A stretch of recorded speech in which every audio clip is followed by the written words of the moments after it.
नमस्कार प्यारे साथियों, नानक क्लासेज यूट्यूब चैनल पे आप सभी प्यारे विद्यार्थियों का स्वागत है। एक और बड़ी मुहिम आपके लिए, किसके लिए? पोस्टर देख सकते हो आप। आरपीएससी असिस्टेंट प्रोफेसर का एग्जाम है 7 जनवरी 2023 को। उसके मद्देनजर रखते हुए पेपर थर्ड के लिए, ठीक है, 7 जनवरी 2024 को एग्जाम है और इसके मद्देनजर रखते हुए पेपर थर्ड की संपूर्ण तैयारी, संपूर्ण निःशुल्क बैच पेपर जो थर्ड है आपका, उसमें जो आपके Rajasthan history, culture, geography, political, अर्थव्यवस्था, करंट अफेयर, जितना भी 100 क्वेश्चन आएंगे 50 नंबर के, वो पूरे कंप्लीट अब हम इन मॉडल पेपर से करेंगे, क्योंकि अंतिम समय हमारे पास है। इस रणनीति के अंदर हर एक टॉपिक को कवर करते हुए हूबहू परीक्षा में किस प्रकार की आरपीएससी प्रश्न पूछती है, सेम उसी करेंगे। तो आज की स्टार्ट हो रही है मॉडल पेपर नंबर 1 से। अब सभी विद्यार्थियों ने नानक क्लासेज ऐप में टेस्ट सीरीज ले रखी होगी। इसकी पीडीएफ मैं वहां उपलब्ध कराऊंगा आपको, और निरंतर इसके मॉडल पेपर भी वहां मिलते रहेंगे। तो करें स्टार्ट मॉडल पेपर फर्स्ट और आरपीएससी असिस्टेंट प्रोफेसर की तैयारी। पेपर देना है हमें 7 जनवरी 2024 को। तो इसकी शुरुआत होने जा रही है आज के इस मॉडल पेपर। पूरे 100 क्वेश्चन और 50 अंक होंगे। साथ साथ में मुझे कमेंट में जवाब देते रहना कि आपको कितने प्रश्न आते हैं। स्टार्ट करें आज की क्लास। पहला प्रश्न देखो, मारवाड़ के इतिहास में किसे भूला बिसरा राजा मारवाड़ का प्रताप कहा जाता है? सेम आपके जो टॉपिक है उन्हीं टॉपिक को लेकर ही मैं बात करूंगा, जितनी चीजें हैं एक्स्ट्रा नहीं करूंगा। ये मॉडल पेपर 100 क्वेश्चन हमें पढ़ने हैं, तो बस टॉपिक से टॉपिक मिलते ही हम चलते जाएंगे। मारवाड़ के इतिहास में किसे भूला बिसरा राजा मारवाड़ का प्रताप कहते हैं? राव चंद्र सेन को। किसको कहते हैं? राव चंद्र सेन को भूला बिसरा राजा कहते हैं। राव चंद्र सेन का जन्म हुआ था 1541 में, गद्दी पर बैठे 1562 में। ठीक है, शासन शासन शुरू हुआ 1562 में। मृत्यु पूछे तो 1581 में। पिता पूछे, पिता थे मालदेव। पिता कौन थे? मालदेव। नोट करना अपने, इनके पिता थे मालदेव। जन्म इनका 1541 में हुआ था। शासन शुरू किया इन्होंने मारवाड़ के अंदर 1562 में। मृत्यु हो गई 1581 में। इन्हें मारवाड़ का प्रताप कहते हैं। इन्हें भूला बिसरा राजा कहा जाता है। प्रताप का अग्रगामी पथ प्रदर्शक कहा जाता है। ठीक है, मालदेव इनके पिता थे। जस्ट इनसे पहले राज किया था। और जसवंत सिंह और अजीत सिंह ये आपस में, जसवंत सिंह के पुत्र थे अजीत सिंह, ये भी मारवाड़ के शासक थे। तो देख लो, बता दिया आपको। जालोर के चौहान शासक कान्हड़ देव व अलाउद्दीन खिलजी के मध्य हुए युद्ध का वर्णन 1311 ईस्वी में कान्हड़ देव प्रबंध में मिलता है। इस ग्रंथ के रचयिता कौन है? ग्रंथ का नाम सुना होगा। जल्दी से साथ साथ में आपके कमेंट आने चाहिए, ताकि आपको भी इस प्रकार की चीजें, आपने कितना पढ़ रखा है, क्योंकि मैटर आपने कवर कर लिया लगभग। तो जालोर के चौहान शासक कान्हड़ देव और अलाउद्दीन खिलजी के मध्य हुए युद्ध का वर्णन 1311 ईस्वी में कान्हड़ देव प्रबंध में मिलता है। इस ग्रंथ के रचयिता है पद्मनाभ। कौन है? पद्मनाभ हैं। और इनके बारे में मिलता है जालोर का साका। जालोर का साका कब हुआ? जालोर का साका 1311 ईस्वी में। और क्यों हुआ? क्योंकि एक तो अलाउद्दीन खिलजी दक्षिण भारत पर कब्जा करना चाहता था, तो गुजरात के सोमनाथ मंदिर को लूटने के लिए उसे जगह चाहिए थी, रास्ता चाहिए था। कन्नड़ देव ने अलाउद्दीन की सेना को लूटा था एक बार। और कन्नड़ देव के पुत्र थे वीरमदेव। पुत्र कौन थे? वीरमदेव। और अलाउद्दीन खिलजी की पुत्री थी फिरोजा। इन दोनों के बीच प्रेम हो जाता है, लेकिन फिरोजा वीरमदेव से शादी करना चाहती है, लेकिन वीरमदेव और कन्नड़ देव इसके लिए मानते नहीं हैं। तो अलाउद्दीन खिलजी शादी करवाने के लिए, अपनी पुत्री फिरोजा की शादी करवाने के लिए अलाउद्दीन इस कानड़ देव पर आक्रमण करते हैं, और वो कहलाता है जालोर का साका 1311। इसमें कानड़ देव की पत्नी जो जेतल देव होती है, वो जोहर करती है, और अलाउद्दीन खिलजी इस जालोर का नाम बदलकर जलालाबाद करती हैं। इस सब की जानकारी पद्मनाभ के ग्रंथ कानड़ देव से मिलती है। इसके अलावा कहना व्यास ने ग्रंथ लिखा था एकलिंग महात्म्य। एकलिंग महात्म्य ग्रंथ लिखा था कहने व्यास ने। नयन चंद्र सूरी ने अमीर महाकाव्य लिखा। अमीर महाकाव्य नयन चंद्र सूरी ने अमीर महाकाव्य ग्रंथ लिखा।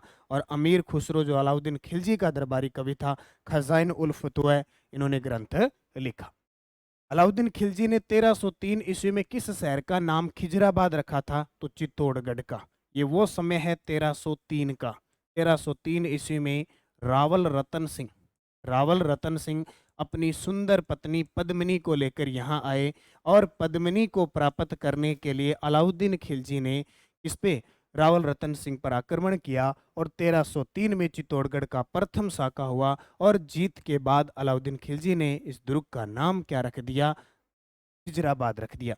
जैसे 1311 में जालोर का नाम जलालाबाद रखा था, उसी प्रकार रणथंबोर को भी अलाउद्दीन खिलजी ने 1301 में जीता था और हमीर को हराया था। आमेर जयपुर के अंदर है, यहाँ कोई भी साका नहीं हुआ था। महाराणा प्रताप के दरबारी विद्वान जिसने मुहूर्तमाला ग्रंथ की रचना की थी, बहुत ही फेमस ये लेखक हैं और महाराणा प्रताप के दरबारी विद्वान थे। उन्होंने ग्रंथ लिखा था मुहूर्तमाला ग्रंथ। तो मुहूर्तमाला किसने लिखा था? चक्करपाणी मिश्र ने। किसने? चक्करपाणी मिश्र ने।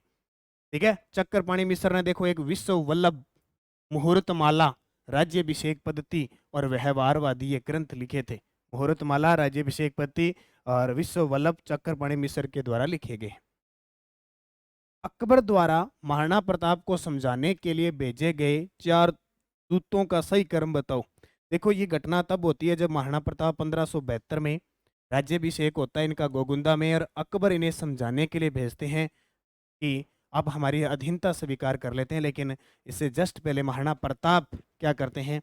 एक सौगंध खाते हैं कि जब तक मैं मेवाड़ की भूमि मुगलों से आज़ाद नहीं करवा लेता तब तक मैं महलों में नहीं रहूंगा, जंगलों में घूमूंगा और सुख संपत्ति सब त्यागता हूँ।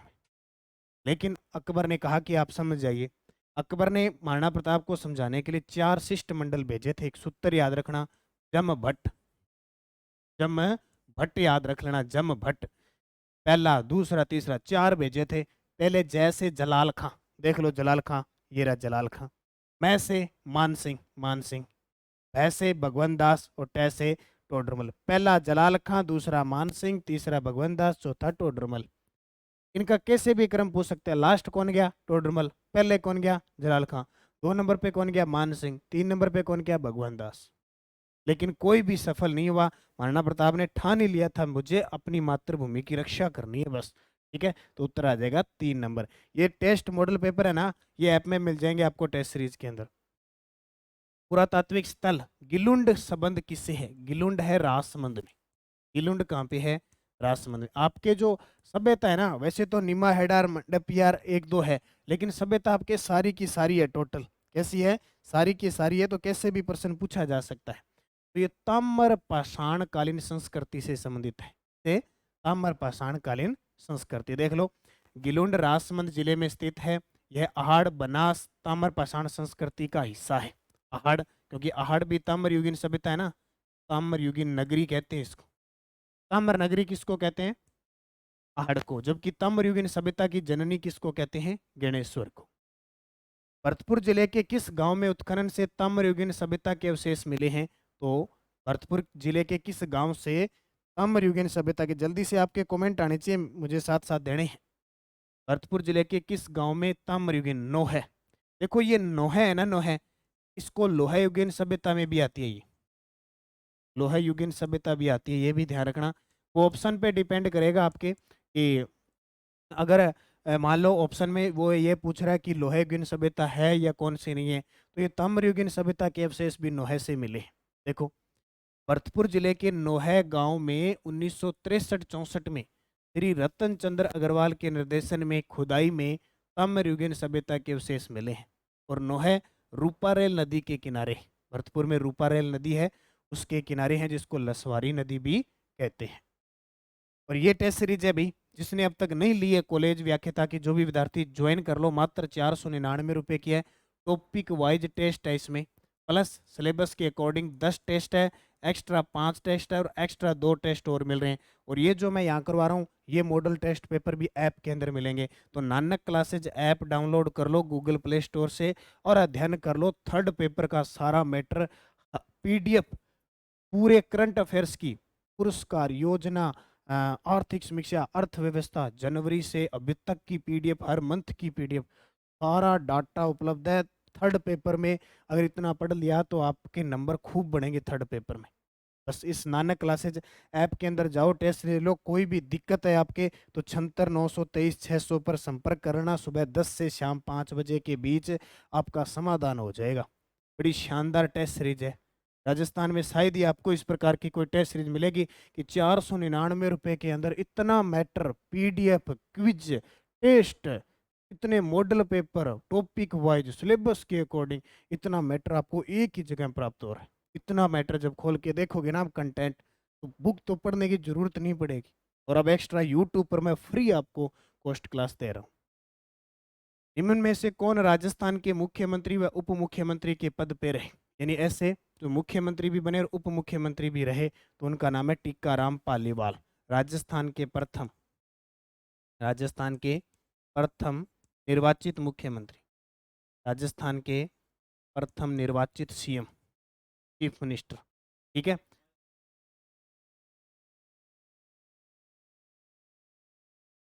टीकाराम पालीवाल। और राजस्थान के प्रथम प्रथम थे, ये भी ध्यान रखना, प्रथम उप मुख्यमंत्री थे टीकाराम पालीवाल। इनका संबंध कौन से जिले से था? दौसा जिले से। ठीक है। मोहनलाल सुखाड़िया 17 साल तक राजस्थान के मुख्यमंत्री रहे, आधुनिक राजस्थान के निर्माता, 1954 से लेकर 1971 तक। हरिदेव जोशी 3 बार सीएम बने, लेकिन एक बार भी अपना कार्यकाल पूरा नहीं कर पाए थे, और हरिदेव जोशी को राजस्थान का चाणक्य कहते हैं। अशोक गहलोत 3 बार मुख्यमंत्री, 3 बार सीएम, और वर्तमान में लास्ट सीएम है। अब आगे देखो क्या बनता है। अभी जो 15वीं विधानसभा के सीएम तत्कालीन अशोक गहलोत। पहली बार कब बने? 1998 में। निम्न में से भारतीय संविधान का कौन सा अनुच्छेद यह उपबंध करता है कि प्रत्येक राज्य के लिए एक राज्यपाल होगा? प्रत्येक राज्य के लिए एक राज्यपाल होगा। संविधान का अनुच्छेद 153। संविधान के अनुच्छेद 153 के तहत प्रत्येक राज्य में एक राज्यपाल होगा। और सातवां संविधान संशोधन, 1956 के तहत दो राज्यों में एक राज्यपाल, दो या दो से अधिक राज्यों में भी एक राज्यपाल नियुक्त किया जा सकता है। अनुच्छेद 153। ठीक है। विधानसभा चुनाव में अस्पष्ट बहुमत के कारण राजस्थान में राष्ट्रपति शासन किस वर्ष लागू किया गया था? देखो, अपने राजस्थान में 4 बार राष्ट्रपति शासन लगा है। कब कब?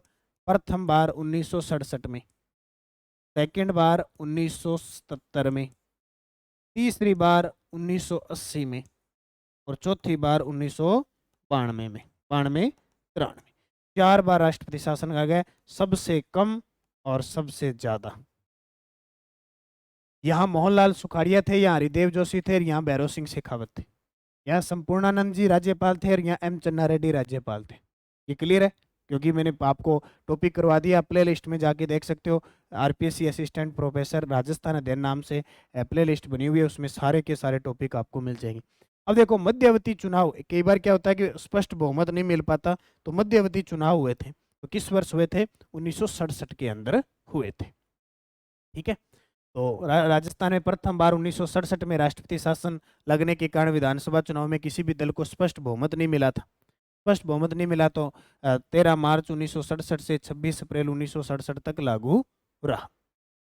राजस्थान विधानसभा के लिए प्रथम आम चुनाव में कांग्रेस के बाद जिस राजनीतिक दल को द्वितीय सर्वाधिक स्थान प्राप्त हुआ वह हुआ। देखो, जो दूसरी सबसे बड़ी पार्टी होती है वो विपक्ष की पार्टी होती है, तो सबसे ज्यादा तो कांग्रेस ने सीट जीती थी। दूसरी थी राम राज्य परिषद। ये प्रश्न अभी ताजा 2023 के एक पेपर में आया है, राम राज्य परिषद। देखो, कांग्रेस को 82 सीटें मिली, जबकि दूसरी बड़ी पार्टी जो विपक्षी दल था राम राज्य परिषद, उसको 24 सीटें मिली थी।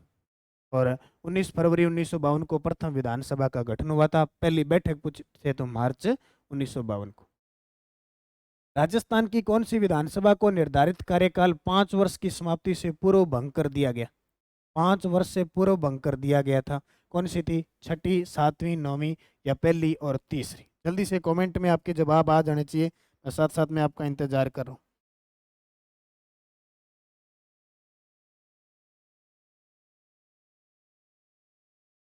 तो 4 नंबर उत्तर आ जाएगा।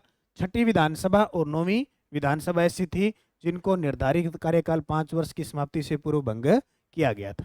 देखो, छठी विधानसभा को वर्ष के अंदर किया था, मध्यावधि चुनाव छठी थी, ये डबल आ गया ना यहाँ पे, तो उत्तर आ जाएगा छठी विधानसभा, बिल्कुल छठी। और पांचवी विधानसभा एक ऐसी विधानसभा थी जिसका कार्यकाल 5 वर्ष से अधिक गया था। अगला देखो, जल्दी से आपके कमेंट में साथ साथ में मुझे जवाब आने चाहिए ताकि मैं इनको अच्छे तरीके से आपको बता पाऊँ। निम्नलिखित कथनों पर विचार कीजिए। किसी राज्य के मुख्य सचिव की नियुक्ति के लिए मुख्यमंत्री को राज्य के राज्यपाल तथा केंद्रीय से परामर्श करना बाध्यकर है। किसी राज्य का मंत्रिमंडल सचिवालय विभाग राज्य के मुख्य सचिव के समग्र नियंत्रण में काम करता है। किसी राज्य के मुख्य सचिव की शक्तियां कर्तव्य भारत के संविधान में सूचीबद्ध नहीं है, परंतु वे प्रत्येक राज्य के कार्य संचालन नियमों में दिए गए हैं। उपरोक्त कथनों में से कौन सा कथन सही है? जल्दी से, सही कथन कौन सा है? तो 2 और 3। क्योंकि किसी राज्य का मंत्रिमंडल सचिवालय विभाग राज्य के मुख्य सचिव के समग्र नियंत्रण में काम करता है, बिल्कुल सही है। और किसी राज्य के मुख्य सचिव की शक्तियां कर्तव्य भारत के संविधान में सूचीबद्ध नहीं है, ये भी बात सही है। प्रत्येक राज्य के कार्य संचालन नियमों में दिए गए, तो 2 और 3 सही हो जाएगा।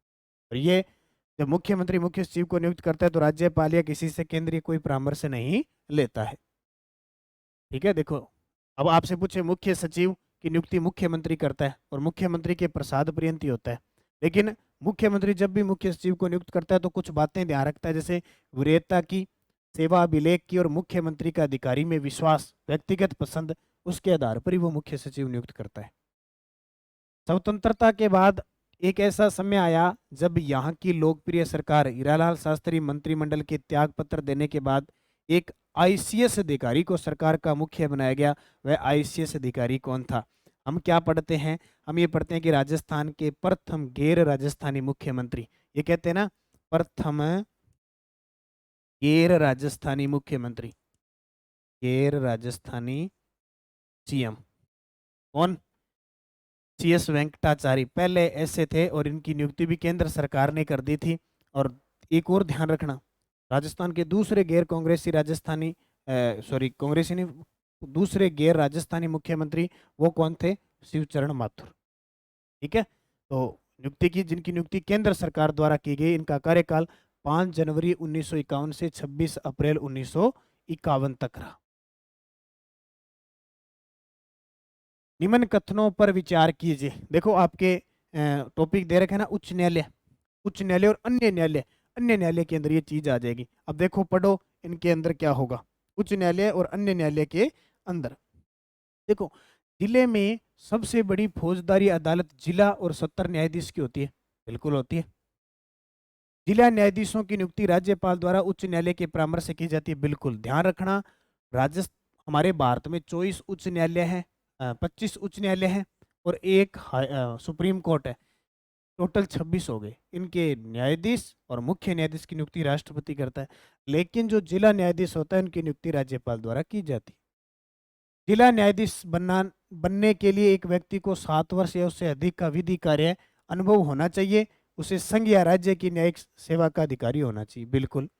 और जब सत्तर न्यायालय मौत की सजा देता है तो इसका कार्यान्वयन करने से पहले इसे उच्च न्यायालय द्वारा अनुमोदित होना चाहिए, ये भी सही है। सीधा चलता ही मौत की सजा नहीं दे सकते सत्तर न्यायालय, उसे उच्च न्यायालय से अनुमोदित होना चाहिए। तो उत्तर आ जाएगा 1, 2, 3, 4। ये पूरा मैंने बता ही दिया। संविधान के अनुच्छेद 223(1) के अनुसार अधीनस्थ न्यायालय अर्थात जिला न्यायालय का प्रावधान किया गया है। विधानसभा अध्यक्ष, विधानसभा की लोक लेखा समिति के अध्यक्ष किसे नियुक्त कर सकता है? विधानसभा अध्यक्ष लोक लेखा समिति होती है, ठीक है। 22 समितियां हैं ना, जो 4 वित्तीय समितियां हैं, उनके अंदर लोक लेखा समिति होती है जो वित्त का सारा डाटा संभालती है, वित्त का। तो उसमें किसको नियुक्त कर सकता है? विधानसभा में सत्तारूढ़ दल के नेता को, विधानसभा में विरोधी दल के नेता को, और विधानसभा में विरोधी दल के नेता को, या फिर सदस्य को, या समिति के किसी भी सदस्य को। तो समिति के किसी भी सदस्य को नियुक्त कर सकता है, ठीक है। तो ये याद रखना। राज्य सरकार के लेखों की जांच हेतु विधानसभा सदस्यों द्वारा अपने में से ही 15 सदस्यों की गठित समिति होती है। इसके सदस्यों का कार्यकाल 1 वर्ष होता है। विधानसभा अध्यक्ष 15 सदस्यों में से किसी को भी अध्यक्ष नियुक्त कर सकता है। ठीक है, और 1 साल होता है। और ये नियुक्तकर्ता कौन था है? विधानसभा का अध्यक्ष। जैसे अभी 15वीं विधानसभा, इसके अध्यक्ष सीपी जोशी। श्रीमती कमला बेनीवाल राज्य की पहली महिला मंत्री थी। वे किसके मुख्यमंत्री काल में इस पद पर नियुक्त हुई? हम 3 चीजें याद रखना। राजस्थान की प्रथम महिला विधायक, हम क्या कहते हैं? यशोदा देवी। राजस्थान की पहली महिला मंत्री कमला बेनीवाल। राजस्थान की प्रथम या उप मुख्यमंत्री पूछे तो भी कमला बेनीवाल। तो राज्य की पहली महिला मंत्री कौन थी? कमला बेनीवाल। कौन थी? कमला बेनीवाल। और ये मोहनलाल सुखाड़िया के मुख्यमंत्री के काल में नियुक्त हुई थी। कमला बेनीवाल केंद्र में मंत्री और गुजरात की राज्यपाल भी रही थी, ये भी ध्यान रखना। राजस्थान में एक ग्राम सभा बनती है। ग्राम सभा होती है ना राज्य के अंदर, ग्राम पंचायत के निर्वाचित सदस्यों से, ग्राम पंचायत की कार्यकारी समिति से, ग्राम पंचायत सर्किल में आने वाले गांव के पंजीकृत मतदाताओं से, या पंचायत सर्किल में आने वाले गांव के सभी निवासियों से। तो ग्राम सभा किससे बनती है? ग्राम सभा सर्किल में आने वाले गांव या गांव के पंजीकृत जो मतदाता होते हैं ना, उससे बनती है, सभी से नहीं। पंजीकृत का मतलब 18 साल उम्र है और वोट लिस्ट में नाम है इनका। ठीक है। राज्य सरकार के द्वारा वर्ष 1964 में गठित सादिक अली समिति का संबंध किससे है? तो सीधी सी बात है, पंचायती राज से है। अब देखो ऑप्शन देखो, पंचायती राज व्यवस्था में सुधारों से या पंचायती राज व्यवस्था के गठन से। जल्दी से कमेंट करके मुझे बता दो। साथ साथ में आपकी तैयारी हो रही है बड़ी खूब की, मैं आपको साथ साथ में तैयारी करवा रहा हूँ। 1964 में बात है, सादिक अली समिति है पंचायती राज व्यवस्था में सुधारों से, क्योंकि गठन से संबंधित और से तो 1957-58 के अंदर बलवंत राय मेहता समिति बन गई थी। 1959 के अंदर नागौर के बगदरी गांव से पंचायती राज की शुरुआत भी हमारे प्रधानमंत्री जी थे तत्कालीन पंडित जवाहरलाल नेहरू और मुख्यमंत्री मोहनलाल सुखाड़िया के काल में शुरू हो गई थी। फिर चुनाव हुए 1960 के अंदर, फिर काल कभी चुनाव हुए कभी नहीं हुए, संकट में थे। और फिर 73वां संविधान संशोधन 1993 जो 92 था 93 लागू हुआ, राजस्थान में 94 में लागू हुआ। उसके बाद ये सिस्टम बन गया। ठीक है, 1964 में इसने क्या कहा? देखो वर्ष 1964 में सादिक अली समिति का गठन किया गया। इस समिति ने अपनी सिफारिश में कहा कि पंचायत समिति के प्रधान और जिला परिषद के प्रमुख का चुनाव इन संस्थाओं के सदस्यों द्वारा किए जाने के स्थान पर वृहद निर्वाचक मंडल के द्वारा किया जाना चाहिए, जिसमें ग्राम पंचायत के अध्यक्ष व सदस्य शामिल है। ठीक है, जो पंचायत समिति का प्रधान होता है और जिला परिषद का जिला प्रमुख होता है, हम कहते हैं ना जिला प्रमुख, वो किससे चुनते हैं? उन सदस्यों से चुने जाते हैं। स्वतंत्रता के पश्चात राजस्थान नगरपालिका अधिनियम किस वर्ष लागू किया गया? स्वतंत्रता के पश्चात, इसका मतलब 1947 के बाद राजस्थान नगरपालिका अधिनियम किस वर्ष लागू किया गया था? तो 1951 में लागू हुआ था, 1951 में। ठीक है, ये देखो स्वतंत्रता के पश्चात अधिनियम 1951 बना। शहरी प्रशासन में एक रूपता लाने का प्रयास किया गया। 1959 में इस अधिनियम को समाप्त करके इसके स्थान पर राजस्थान नगरपालिका अधिनियम 1959 बन गया। पहले 1951 था, फिर 1959 बन गया। और आपसे पूछे नगर निगम की बात करें, क्योंकि बाकी आंकड़ा फिलहाल जिले बन गया आया नहीं। वर्तमान में राजस्थान में 11 नगर निगम हो गए। नया बन गया अलवर। नया कौन सा बन गया? अलवर बन गया, ये याद रखना। ग्राम पंचायत के अध्यक्ष सरपंच का चुनाव किसके द्वारा किया जाता है? सरपंच चुने जाते हैं ना, अगले साल फिर चुनाव है। अगले 2020 तक राजस्थान में 11 पंचायती राज के चुनाव हो चुके हैं। तो जनता के पंजीकृत प्रत्यक्ष निर्वाचन के द्वारा चुने जाते हैं ना, ग्राम पंचायत क्षेत्र के पंजीकृत मतदाताओं द्वारा प्रत्यक्ष निर्वाचन, अपने वोट डालते हैं। अभी एमएलए का वोट डालेंगे, फिर एमपी का वोट डालेंगे, फिर पंचायती राज के आ जाएंगे, पंचायती राज के डालेंगे। राजस्थान के राज्य निर्वाचन आयोग के बारे में निम्नलिखित कथनों पर विचार कीजिए। निर्वाचन आयोग की बात करें, पंचायती राज के चुनाव करवाने का काम, जैसे विधानसभा चुनाव है ना, तो ये राज्य निर्वाचन आयोग नहीं करवाता, वो तो करवाता है केंद्रीय चुनाव आयोग। लेकिन पंचायती राज के चुनाव करवाता है राज्य निर्वाचन आयोग। देखो क्या कह रहा है, इसका गठन भारतीय संविधान के अनुच्छेद 243 के अंतर्गत जुलाई 1994 में हुआ। ठीक है, सही है। गठन है 243 कह दो, 11 कह दो, हिंदी में टै कह दो, जुलाई 1994 में हुआ। यह एक बहुसदस्यीय आयोग है जिसका प्रमुख राज्य निर्वाचन आयुक्त होता है। ये गलत है। ये गलत क्यों है? क्योंकि ये बहुसदस्यीय नहीं है, एकल ही है, एकल सदस्य। क्योंकि इसमें सिर्फ और सिर्फ कौन होता है? मुख्य निर्वाचन आयुक्त ही होता है, बल्कि और एक आईएएस अधिकारी होता है। तो एकल सदस्य है ये। इसका एक सचिव होता है जो राज्य का निर्वाचन अधिकारी होता है, बिल्कुल सही है। अब यहाँ वर्तमान में राजस्थान के मुख्य राज्य निर्वाचन आयुक्त कौन है? मधुकर गुप्ता। और राज्य निर्वाचन अधिकारी कौन है? प्रवीण गुप्ता। ठीक है। यह पंचायती राज संस्थाओं और नगरीय निकायों के लिए मतदाता सूचियों को तैयार करवाता है और चुनाव करवाता है, बिल्कुल सही है। 2 नंबर गलत है, 1 3 4 है सही है। ऐसे याद रखना है इनको। राजस्थान के राज्य वित्त आयोग के बारे में गलत कथन का चयन कीजिए। देखो, इसका गठन भारतीय संविधान के अनुच्छेद 243 के अंतर्गत 24 अप्रैल 1994 में किया गया। यह एक बहुसदस्यीय आयोग है जिसमें अध्यक्ष सहित 4 सदस्य होते हैं। राज्यपाल इस आयोग के संगठन, सदस्यों की योग्यता और नियुक्ति की प्रक्रिया का निर्धारण करता है। आयोग पंचायती राज संस्थाओं और नगरीय नियमों को वित्तीय स्थिति की समीक्षा करवाता है। तो इसका सही जवाब क्या हो जाएगा? इसमें गलत बताना है। गठन भारतीय संविधान के अनुच्छेद 243 24 अप्रैल, बिल्कुल सही है। बहुसदस्य, ये भी सही है। राज्यपाल इस आयोग के संगठन, सदस्यों की योग्यता और नियुक्ति की प्रक्रिया का निर्धारण करता है, ये गलत है क्योंकि संविधान के अंदर है, नियुक्ति वगैरह सब है, तो ये राज्यपाल नहीं करता, ये भी सही है। तो ये असत्य ये हो जाएगा। ठीक है। और वर्तमान में राज्य वित्त आयोग की बात करें, 243 जय के अंदर इसका गठन है। नो कह सकते हैं हम, आई कह सकते हैं। वर्तमान में 6ठा वित्त आयोग चल रहा है और 6वें वित्त आयोग के अध्यक्ष हैं प्रद्युम्न सिंह। कौन है? प्रद्युम्न सिंह। ये नोट कर, इंपॉर्टेंट पर्सन।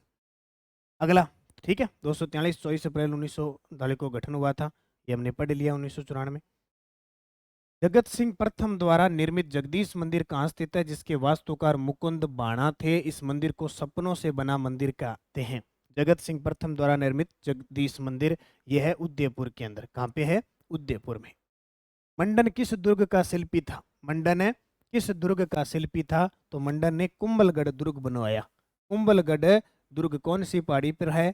दरगाह पहाड़ी पे। कौन सी? दरगाह पहाड़ी पे है। और यहाँ भारत की महान दीवार है, 36 किलोमीटर का परकोटा है। इस शासक ने बनाया था? महाराणा कुंभा ने। ठीक है। किसने लिखा कि संपूर्ण भारत में आगरा के किले के अलावा अन्य किसी किले का परकोटा इतना बड़ा नहीं जितना कोटा के किले का है? ये किसने बात कही थी कि आगरा, अब आगरा तो वैसे प्रसिद्ध है, आगरा का ताजमहल, उसका परकोटा बहुत बड़ा है, तो किसने कहा था? तो ये ज्यादातर एक ही बंदा है दुर्गों के बारे में कहने वाला, या अबुल फजल है, वो है कर्नल जेम्स टोड। ठीक है। कोटा का दुर्ग संपूर्ण राजस्थान में श्रेष्ठ दुर्गों में गिना जाता है। इसका निर्माण बूंदी के राणा जेत सिंह द्वारा करवाया गया। वर्तमान में इसमें माधो सिंह संग्रहालय संचालित है। प्रसिद्ध इतिहासकार कर्नल जेम्स टोड ने यह बात कही थी। लोक देवता मल्लीनाथ जी का मंदिर कहाँ पे है? लोक देवता मल्लीनाथ जी का मंदिर, देखो, तिलवाड़ा बाड़मेर, नगला जहाज भरतपुर, सांथो जालोर, पंचोटा जालोर। तो मल्लीनाथ जी का तिलवाड़ा बाड़मेर, और यहाँ पशु मेला बढ़ता है लूणी नदी के किनारे। लूणी नदी के किनारे। ठीक है। राजस्थान का सबसे प्राचीन पशु मेला बढ़ता है। और मल्लीनाथ जी की जब बात आए तो एक पंथ जरूर याद रखना, इन्होंने कुंडा पंथ चलाया था, और ऐसे लोक देवता जो पहले शासक भी थे। ठीक है।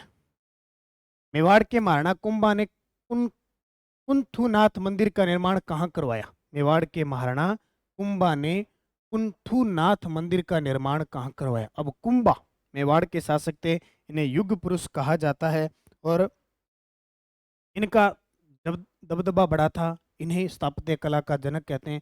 बहुत सारे महल, मंदिर, दुर्गों का निर्माण, क्योंकि राजस्थान में 84 में से 32 दुर्गों का निर्माता अकेला कुंभा था। एक वीर विनोद के ग्रंथ श्यामल दास कहते हैं। उत्तर आ जाएगा सिरोही के अंदर। ठीक है। 1449 की बात है, क्योंकि कुंभा 1433 में गद्दी पर बैठे और 1468 में इनकी मृत्यु हो गई थी। काष्ठ निर्मित रेन बसेरा कहाँ पे है? काष्ठ का रेन बसेरा है झालावाड़ के अंदर। कहाँ पे? झालावाड़ के अंदर काष्ठ का रेन बसेरा है। ठीक है। कृष्ण सागर झील है, उसके किनारे झालावाड़ में स्थित है। लकड़ी से निर्मित इस महल का निर्माण 1936 में राजा राजेंद्र सिंह के द्वारा करवाया गया था। यह महल 1500 वर्ग फुट में फैला हुआ है। ख्वाजा साहब की दरगाह में स्थित किस इमारत पर भीलवाड़ा के गोरी परिवार द्वारा झंडा चढ़ाने की रस्म पूरी की जाती है? देखो, कई पर्सन एक ही टॉपिक से आ सकते हैं, क्योंकि अभी मॉडल पेपर स्टार्ट किए हैं, तो जैसे अब की बार इसमें टॉपिक आगे उसमें अलग आएंगे और उसमें अलग आएंगे, ऐसे अध्ययन होता जाएगा। हो सकता है एक टॉपिक के 2-2 3-3 प्रश्न आपको मिल जाए, ये भी आपको ध्यान रखना है। तो ख्वाजा मोइनुद्दीन चिश्ती तो खास करके ध्यान रखना है आपके एग्जाम के अंदर, मीरा दादुर ख्वाजा मोइनुद्दीन सूफीवाद में। गोरी परिवार द्वारा झंडा चढ़ाने की रस्म पूरी की जाती है बुलंद दरवाजे के ऊपर। कहाँ पे? बुलंद दरवाजा। 1 रजब से 6 रजब तक उर्स भरता है ख्वाजा मोइनुद्दीन चिश्ती का। कहाँ पर भरता है? अजमेर के अंदर। अजमेर को राजस्थान भारत का मक्का मदीना कहा जाता है। नोट करना सारी की सारी बातें जो मैं बता रहा हूँ। चिश्ती की दरगाह अजमेर पर मालवा के सुल्तान ग्यासुद्दीन खिलजी ने 1469 से 1500 में एक दरवाजे का निर्माण करवाया था। इस दरवाजे पर भीलवाड़ा का गोरी परिवार झंडा चढ़ाने की रस्म पूरी करते हैं। कौन सा दरवाजा? बुलंद दरवाजा। अजमेर में ख्वाजा मोइनुद्दीन चिश्ती की दरगाह की नींव किस शासक द्वारा रची गई? ये बहुत शानदार प्रश्न है, अभी फर्स्ट ग्रेड के अंदर शायद ये आरपीएससी ने पूछा था। अजमेर में ख्वाजा मोइनुद्दीन चिश्ती की दरगाह की नींव किसके द्वारा रखी गई थी? मोहम्मद गोरी। ठीक है, नींव शुरुआत बात करते हैं मोहम्मद गोरी, उसके बाद में तत्कालीन कुतुबुद्दीन ऐबक इल्तुतमिश, इन्होंने निर्माण कार्य करवाए थे। ठीक है, तो अजमेर शहर में तारागढ़ पहाड़ी की गोद में बनी ख्वाजा मोइनुद्दीन चिश्ती की दरगाह देश में ही नहीं बल्कि विदेशियों की श्रद्धा का केंद्र रही है। यहाँ पहले ईंटों की एक मजार बनी हुई थी। इतिहासकार हरविलास शारदा के अजमेर के अनुसार ख्वाजा साहब की पक्की मजार 1459 में बनाई गई थी। तत्कालीन फिर शासक आते गए, मुस्लिम शासक आते थे, उन्होंने किसी ने गुंबद का निर्माण करवा दिया, जैसे अकबर ने बड़ी तेग देग बनवाई थी वहाँ पे, जहांगीर ने छोटी देग बनवाई थी। मारवाड़ शैली में निर्मित रागमाला चित्रकारी 1623 ईस्वी का चित्रांकन किसने किया था?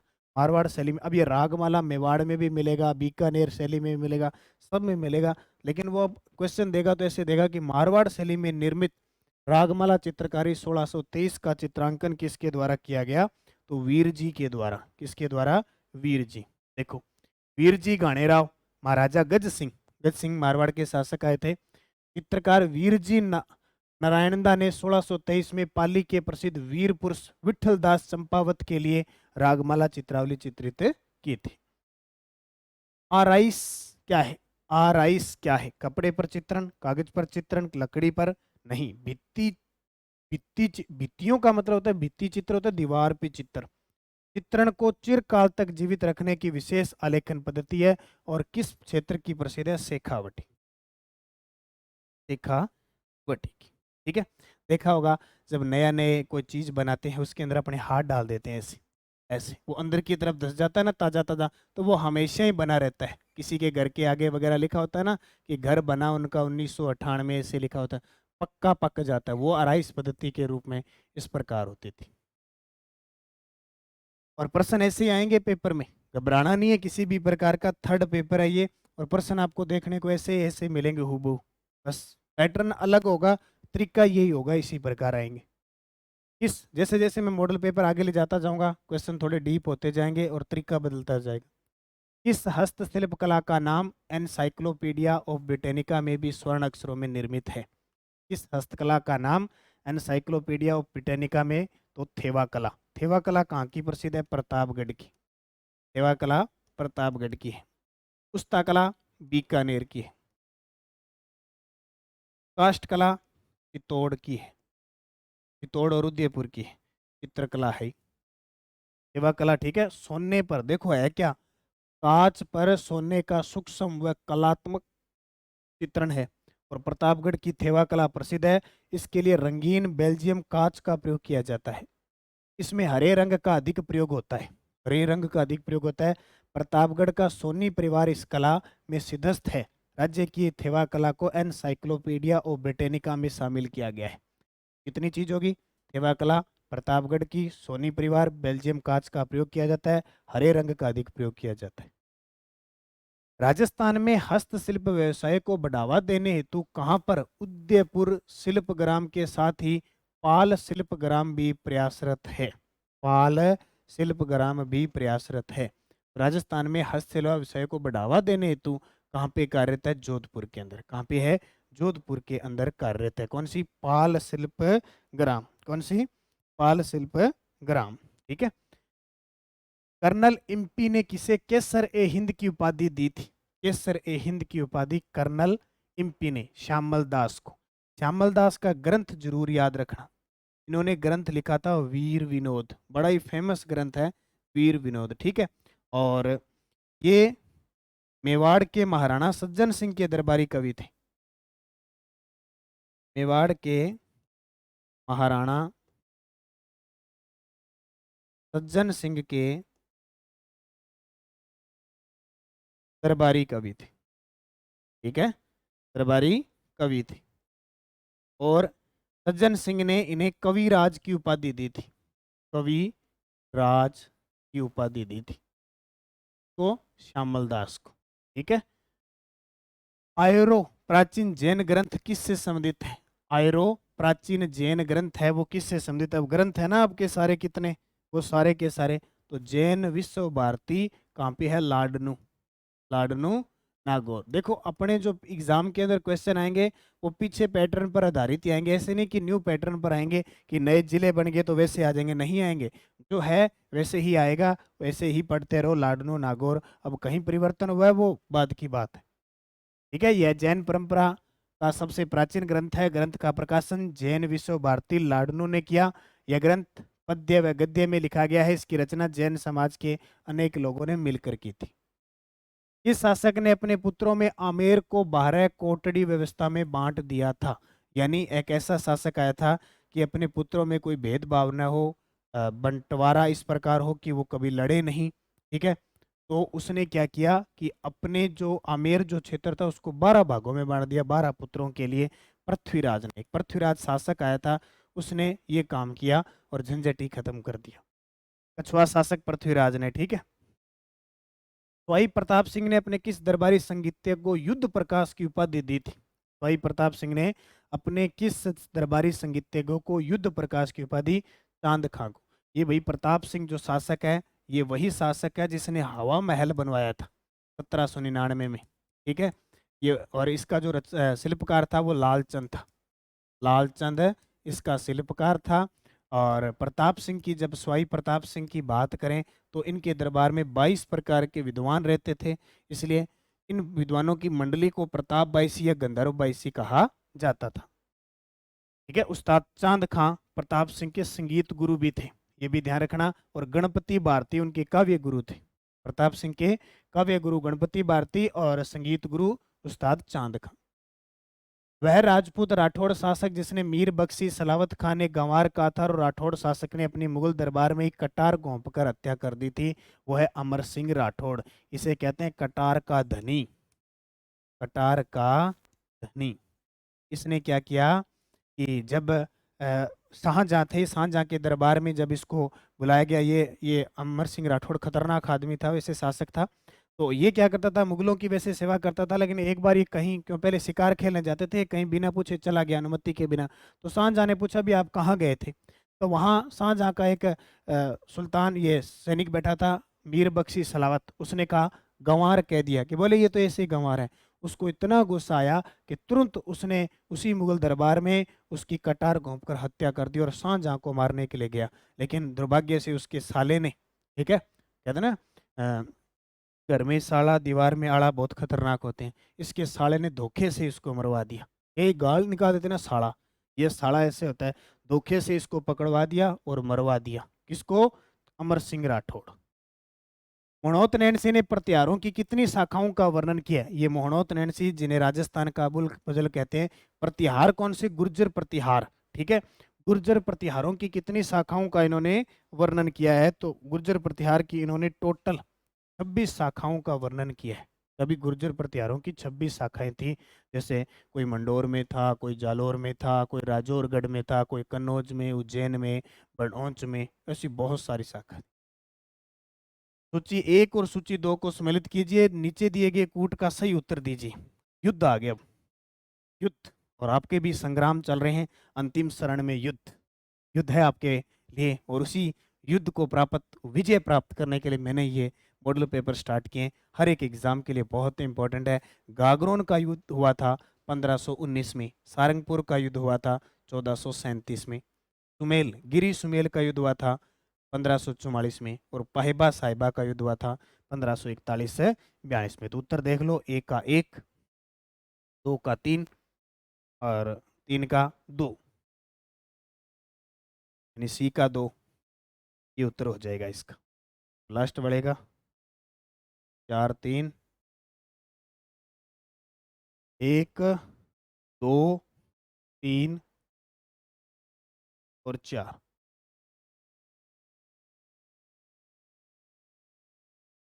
सी का हो जाएगा 2। अच्छा ठीक, ये हो गया। ठीक है, अब गागरोन का युद्ध हुआ था, राणा सांगा ने किसको हराया था? मैं उसने राणा सांगा ने महमूद खिलजी सेकंड को हराया था। सारंगपुर के युद्ध में कुंभा ने महमूद खिलजी प्रथम को हराया था। गिरी सुमेल के युद्ध में मालदेव को शेर शाह सूरी ने हराया था। और पाहिबा साहिबा के युद्ध के अंदर मालदेव ने राव जेत सिंह को हराया था। पड़दायत, खवासन, पासवान नामक महिलाएं संबंधित किससे थी? पड़दायत, खवासन, पासवान ये दास प्रथा से संबंधित थी, दास से रखते थे दासियां। राजघराने में दासी का एक अलग विभाग होता था जिसे राजलोक कहा जाता था। सुन लो, कभी कभी राजपूत राजा अनेक दासियों को उपपत्नी के रूप में स्वीकार कर लेते थे, जिन्हें पड़दायत कहते थे। कभी कभी राजा प्रसन्न होकर पड़दायित्वों को सोने के आभूषण पहनने की इजाजत दे देते थे, तब ये पासवान या खवासन कहलाते थे। देखो, ये उस समय की बात थी, आजकल की बात नहीं है। थे सोचो भी, आजकल पड़दायत ऐसी दासी लगे, आजकल एक ही जैसे। ठीक है, तो एक को ही ध्यान में रखना है। मोताणा व चडोतरा जैसी रीति रिवाजों का प्रचलन किससे है? मोताणा सोनेडे नहीं, मोताणा आदिवासी, मेव, गुर्जर, बावलिया या उपयोग में से बाहुल्य क्षेत्र में। तो मोताणा क्या होता है? ये एक राशि झगड़ा होता है इस प्रकार की, जब किसी की मृत्यु हो जाती है तो झगड़ा राशि लेकर उसके बाद में शव को उठाया जाता है, वो मोताणा प्रथा होती है। राजस्थान के उदयपुर संभाग के आदिवासियों में बता ही दिया, आपको जरूरत पड़ेगी नहीं, वैसे खून खराबे के बीच हर्जाना देना पड़ता है। ईरान के शासक शाह ने मिर्जा राजा जयसिंह को एक गलीचा 1640 ईस्वी में भेंट किया। वर्तमान में ये गलीचा है वो किस संग्रहालय के अंदर रखा गया है? देखो, अब तक पढ़ा है वो, ईरान के शासक ने मिर्जा राजा जयसिंह को गलीचा दिया था एक, ठीक है, वो अब वर्तमान में किस संग्रहालय के अंदर रखा हुआ है? वर्तमान में किस संग्रहालय के अंदर रखा हुआ है? अल्बर्ट हॉल है ना जयपुर के अंदर, वहां रखा हुआ है। ठीक है, भगवानी बाई शेख सरिया चैरिटी ट्रस्ट के द्वारा किस संग्रहालय की स्थापना हुई, जिसका उद्घाटन 7 अप्रैल 1979 को पूर्व मुख्यमंत्री भैरव सिंह शेखावत ने किया? भवानी बाई शेख सरिया चैरिटी के द्वारा किस संग्रहालय की स्थापना हुई थी, जिसको 7 अप्रैल 1979 को मुख्यमंत्री ने एंड किया था? तो वह डोल संग्रहालय जयपुर के अंदर, ये बहुत फेमस है डोल संग्रहालय। ठीक है, 15वीं बंगाल नेटिव इन्फेंट्री के सैनिकों ने किस सैनिक छावनी से 1857 की क्रांति का आगाज किया? अब हिस्ट्री के अंदर बहुत सारे विद्यार्थियों में कंफ्यूज रहते हैं कि क्या पढ़े और क्या छोड़े। हिस्ट्री में ज्यादातर आधुनिक राजस्थान ज्यादा पढ़ो, हालांकि राजा महाराजाओं से भी क्वेश्चन आते हैं, लेकिन अगर आपने नहीं पढ़ा है, राजस्थान से बिलोंग नहीं कर रहे हो या बहुत कम पढ़ा है, तो आप ज्यादातर आधुनिक राजस्थान पे गौर करें, आपको फायदा रहेगा। तो नसीराबाद से 28 मई 1857 को बख्तावर सिंह के नेतृत्व में क्रांति की शुरुआत होती है नसीराबाद से। ठीक है, सर्वप्रथम किसने 1939 में राजस्थान की रियासतों के समूहीकरण व एकीकरण के प्रयास को उठाया? एकीकरण का आपके टॉपिक नहीं है, लेकिन राजनीतिक जनजाति है ना, एक एकाग्रता या जन जागरण हो सकता है, वहां से कोई प्रश्न पूछ ले। Lord Linlithgow. ठीक है, प्रथम हिंदी साप्ताहिक समाचार पत्र मेवाड़ के किस महाराणा के शासनकाल में प्रकाशित हुआ था? प्रथम हिंदी साप्ताहिक समाचार पत्र सज्जन सिंह के दरबार में, और उसका नाम था सज्जन कीर्ति सुधाकर। लाट्टा कुंता लगान निर्धारण की पद्धति किस किसान आंदोलन में अपनाई गई थी? लाट्टा और कुंता दो प्रथा थी। लाट्टा होता है बड़ी फसल, इकट्ठी हुई फसल, कुंता होती है खड़ी फसल। उन पे, क्योंकि उस समय ये था कि बिजोलिया किसान आंदोलन जो था वो धाकड़ जाति के द्वारा किया था, और उस समय किसानों पे 84 प्रकार के कर थे। ठीक है, लाग बाग कर जिसको कहते हैं, लाग बाग कर थे, यानी बिना भूमि के लगान वसूल वगैरह के इतने कर थे। तो दुखी आ गए और उन्होंने आंदोलन चलाया, बिजोलिया किसान आंदोलन 1897 में चला, 1941 में समाप्त हुआ, 44 साल तक चला था, 3 चरणों में चला था। पहले चरण का जो नेतृत्व किया था, पहले चरण का वो किया था साधु सीताराम दास ने, साधु सीताराम दास ने। ठीक है, और दूसरे का किसने किया? विजय सिंह पथिक ने और तीसरे का माणिक्यलाल वर्मा ने। अगला देखो, निम्न में से वह महिला जिसने आभूषण को त्याग कर खादी वस्त्र धारण किया, बिजोलिया व बेंगू किसान आंदोलन में महिलाओं का नेतृत्व किया। ये प्रश्न आपके पेपर में आएगा क्योंकि एक टॉपिक दे रखा है महिला क्रांतिकारी दे रखी है, महिला क्रांतिकारी दे रखी है। तो वह महिला जिसने आभूषण को त्याग कर खादी वस्त्र धारण किया और बिजोलिया व बेंगू किसान आंदोलन में महिलाओं का नेतृत्व किया, वो कौन सी महिला? जल्दी से कमेंट करके उत्तर आ जाना चाहिए आपका तुरंत, ठीक है। तो इसका उत्तर आ जाएगा अंजना देवी चौधरी। अंजना देवी चौधरी, ये अंजना देवी चौधरी और जानकी देवी बजाज, नारायणी देवी, किशोरी देवी, सारी की सारी जितनी भी महिलाएं हैं ये क्रांतिकारी गतिविधियों से जुड़ी हुई थी। किससे? क्रांति। अब देखो, अंजना देवी चौधरी राम नारायण चौधरी की पत्नी थी, राम नारायण चौधरी की पत्नी, ये भी क्रांतिकारी थी।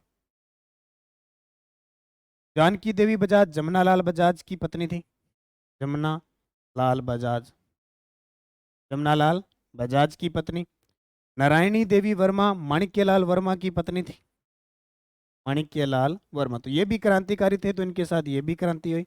और वो ये किशोरी देवी, वो है 10,000 महिलाओं का नेतृत्व किया, महिलाओं का नेतृत्व, ठीक है। और इनके पति थे हरलाल सिंह, सरदार हरलाल सिंह थे इनके पति, ठीक है। पति बता दिए मैंने सारे। अंजना देवी चौधरी देखो 1897 में सीकर जिले में श्री माधोपुर में एक मध्यम वर्गीय परिवार में इनका जन्म हुआ था। राजस्थान सेवा संघ के नेता राम नारायण चौधरी थे और इनकी पत्नी थी ये। प्रभावित होकर इन्होंने भी क्या है, आभूषण त्याग दिए और खादी पहनना शुरू कर दिया। इस वर्ष ज्वाला प्रसाद जिज्ञासु व जौहरीलाल इंदू ने मिलकर धौलपुर में नागरी प्रचारणी सभा की स्थापना की। एक ऐसा प्रश्न जरूर आएगा आपके पेपर में, एक ऐसा प्रश्न जरूर आएगा आपके पेपर में, एक महिलाओं से संबंधित और एक ऐसा प्रश्न हो सकता है वो सीधा प्रजामंडल दे दे।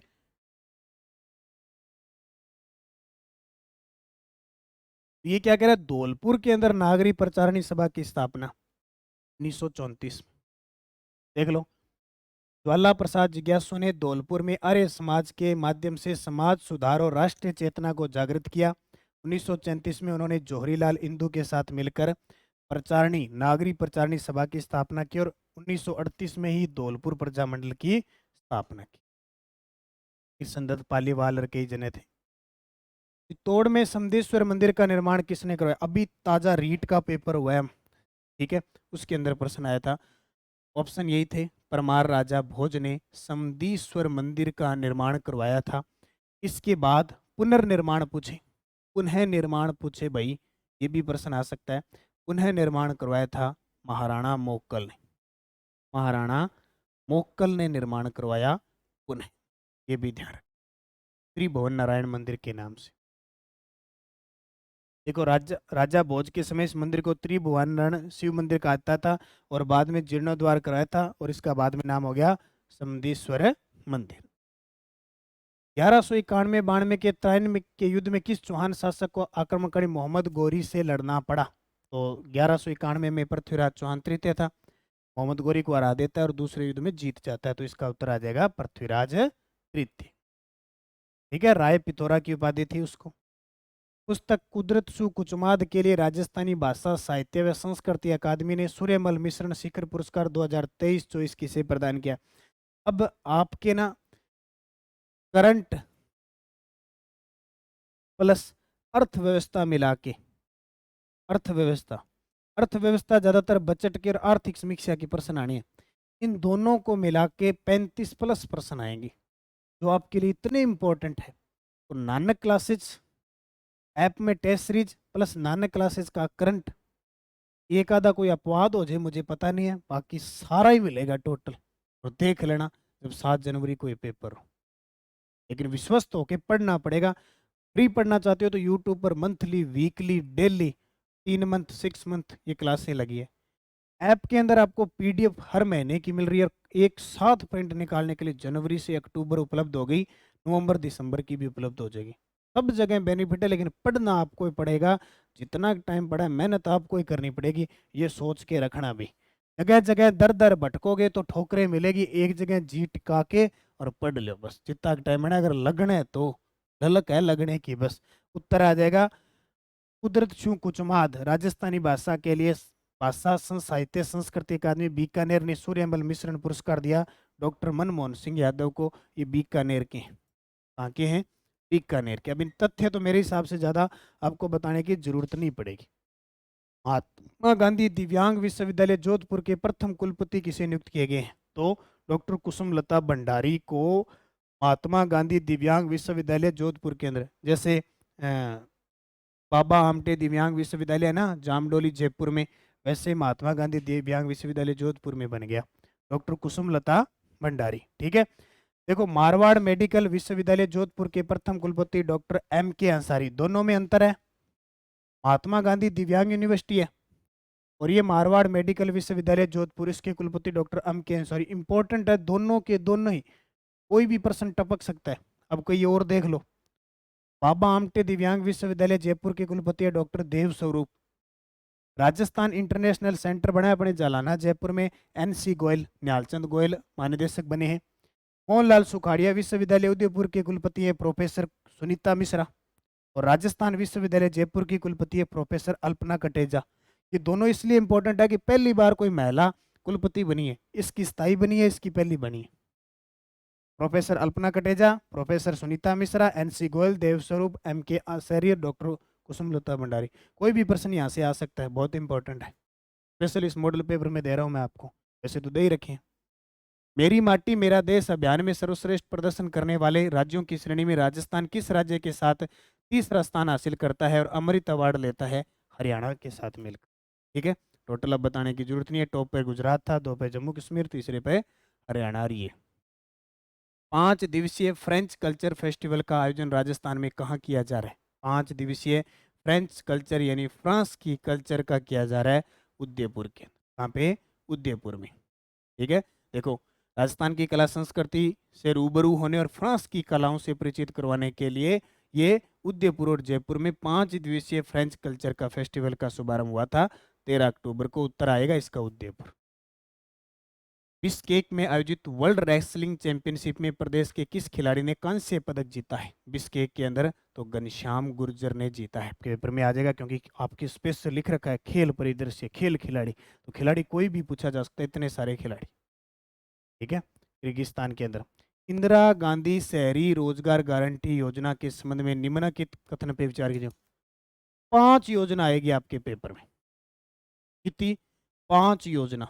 ये देख लो कि 30-35 करंट अर्थव्यवस्था में प्रत्यक्ष अप्रत्यक्ष रूप से कैसे घुमा फिरा के 5 योजना पक्की पूछी जाएगी। नोट ही कर लो। इंदिरा गांधी शहरी रोजगार गारंटी योजना, देखो, यह शहरी इलाकों में निवास करने वाले परिवारों को 125 दिवस की प्रतिवार रोजगार की गारंटी देता है। बिल्कुल।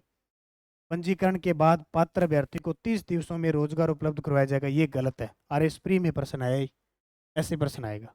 तो पहला सही है, दूसरा गलत है, क्योंकि 30 दिवस नहीं होता है, 15 दिवस होते हैं। ये दूसरा गलत है, तो एक ही सही है। ये सही। अब मैंने आपको यूट्यूब के ऊपर सारी जितनी भी सरकार की फ्लैगशिप कार्यक्रम की योजनाएं, जन कल्याणकारी योजनाएं, अर्थव्यवस्था के कुछ टॉपिक वो सारे करवा दिए। अब मैं यहाँ ये ज़्यादा नहीं बताऊंगा क्योंकि बहुत लंबी कहानी हो जाएगी, फिर हम मॉडल पेपर ही पढ़ते रह जाएंगे। ये सारा मैंने बताया हुआ है। बजट घोषणा 2022-23 थी। 9 सितंबर 2022 से इसकी स्टार्टिंग होगी। 125 दिन का रोजगार है। पहले 100 दिवस था, अब बढ़ाकर 125 कर दिया। ठीक है। उसके बाद 800 करोड़ का बजट था और इसमें ये ध्यान रखना लगते कौन है? 18 से 60 वर्ष। राजस्थान की किस नगर पालिका में संचालित हरित बगिया योजना को देश की 51 योजनाओं में शामिल किया गया है? अनूपगढ़। देखो, अनूपगढ़ अब नया जिला बन चुका है वैसे श्रीगंगानगर से अलग होके, लेकिन अनूपगढ़ की जो नगर पालिका है, अनूपगढ़ की नगर पालिका है, वहाँ पे वहाँ की जो CO है संदीप बिश्नोई, उन्होंने क्या किया है कि दीवार के ऊपर क्या है, दीवार और अलग अलग जगह पर नगर पालिका क्षेत्र में जितने भी वेस्टेज था, खास करके जो बोतल होती है वो लाए, और जो इंदिरा गांधी शहरी रोजगार गारंटी योजना में जो अकुशल श्रमिक है उनको लगाकर वो बोतलों का डिजाइन किया, उनमें पौधे लगाए, और पूरे भारत के अंदर 51 योजनाओं में पहला स्थान हासिल किया है अनूपगढ़ नगर पालिका की इस हरित बगिया योजना ने। ठीक है। ये देखो टोटल राजस्थान की किस शाही ट्रेन को दुनिया की दूसरी सर्वश्रेष्ठ लग्जरी टूरिस्ट ट्रेन का खिताब मिला? दुनिया की दूसरी, पहली जापान की है कोई, और दूसरी अपनी पैलेस ऑन व्हील्स जो 1982 में शुरू हुई थी। 1982 में शुरू हुई थी, दूसरी सर्वश्रेष्ठ लग्जरी टूरिस्ट ट्रेन। ठीक है, ये देखो अवार्ड, कौन सा अवार्ड मिला है? कार्डेनास्ट रीडर चॉइस अवार्ड 2023। गाड़िया लोहार भवन निर्माण अनुदान सहायता योजना के तहत राशि बढ़ाकर कितनी कर दी? ये सारे टॉपिक करवा चुका हूं मैं आपको यूट्यूब पे, और इनकी पीडीएफ भी मैं ऐप में मैंने डाल दी। इसका उत्तर मुझे फटाफट दे दो, ताकि एक मॉडल पेपर के बाद आगे मॉडल पेपर भी अपने करने हैं। बढ़ चढ़कर भाग लो, रुचि लो, अच्छे तरीके से पढ़ो, बड़े काम के प्रश्न आइए, हुबहू पेपर में छपने वाले हैं, और निश्चित है हुबहू का मतलब ये नहीं होता है कि 2 लाइन ये दे दी, 4 ऑप्शन ये दे दिए। ठीक है, इसी पैटर्न पर ऐसे ही प्रश्न आएंगे, आएंगे ये निश्चित है, मिला लेना बाद में एग्जाम के बाद।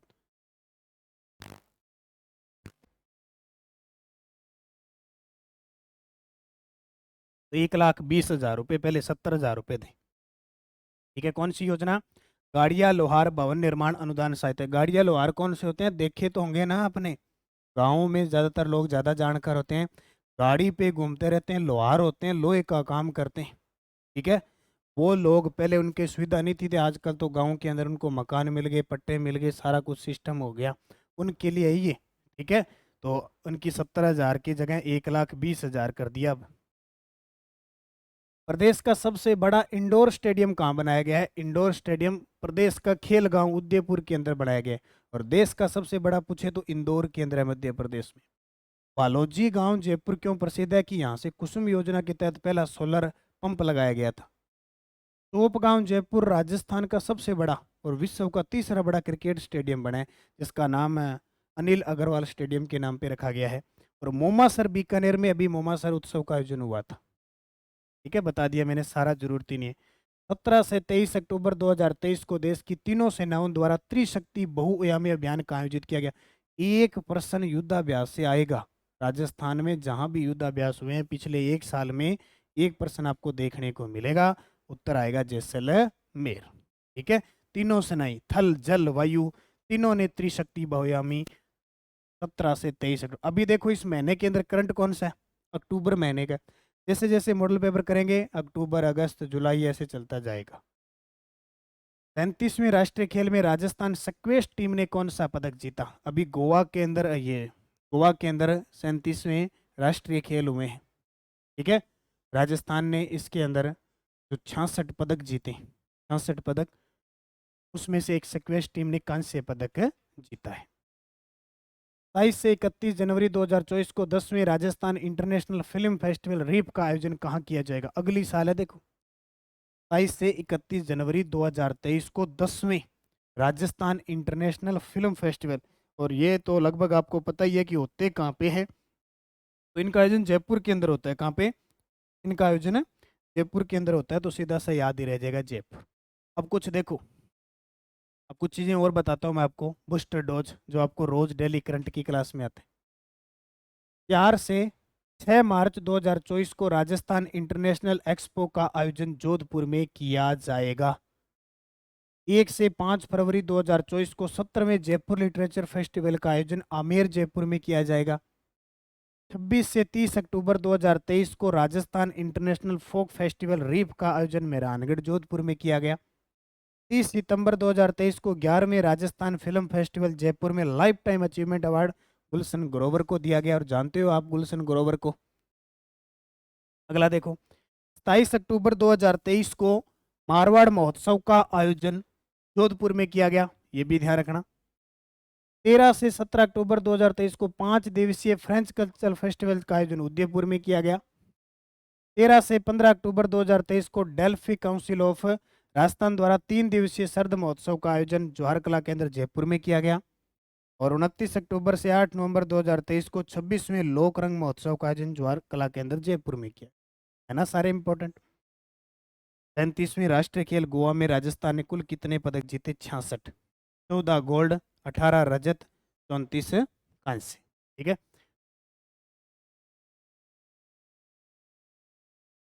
37वीं राष्ट्रीय खेल गोवा में हुए। टोटल राजस्थान के खिलाड़ी दल 480 थे। स्पॉन्सर थे स्टेट बैंक। और कुल पदक 66, 16 स्वर्ण, 18 रजत, 34 कांस्य। और पहला जो पदक जीतने का रिकॉर्ड बनाया निकेत जांगीड़ ने भारोत्तोलन में स्वर्ण पदक जीता था। और राजस्थान की रैंकिंग रही 13वीं, क्योंकि 36वें राष्ट्रीय खेल के अंदर राजस्थान 20वें स्थान पे रहा था, अब की बार छलांग लगा के 13वें पे आ गया। जगतपुरा भूकिया क्षेत्र बांसवाड़ा में उच्च न्यायालय ने खनन की नीलामी हेतु स्वीकृति प्रदान कर दी। ये किस खनिज के लिए प्रसिद्ध है? सोने के लिए। और एक और है, यहाँ निकल और कोबाल्ट भी निकलेगा, निकल प्लस कोबाल्ट का खनन भी होगा, यहाँ भंडार पाए गए हैं। वैसे जगतपुरा भूकिया, आनंदपुरा भूकिया, ये सारे सोने की खान के लिए प्रसिद्ध है। राज्य में 13 मुस्लिम जातियों को मिलाकर किस बोर्ड का गठन किया गया है? तो अभी सरकार ने घोषणा की है, कांग्रेस सरकार ने पहले भी, कि हम जातिगत जनगणना करवाएंगे और उसी के हिसाब से जिस कैटेगरी में जितनी जातियां हैं उसी के हिसाब से उन्हें क्या फ़ायदा देंगे। अभी सरकार लगातार बोर्ड बना रही है। एक बोर्ड बनाया है अल्पसंख्यक उद्यमिता व काश्तकार बोर्ड, 13 मुस्लिम जातियों को मिलाकर, ठीक है।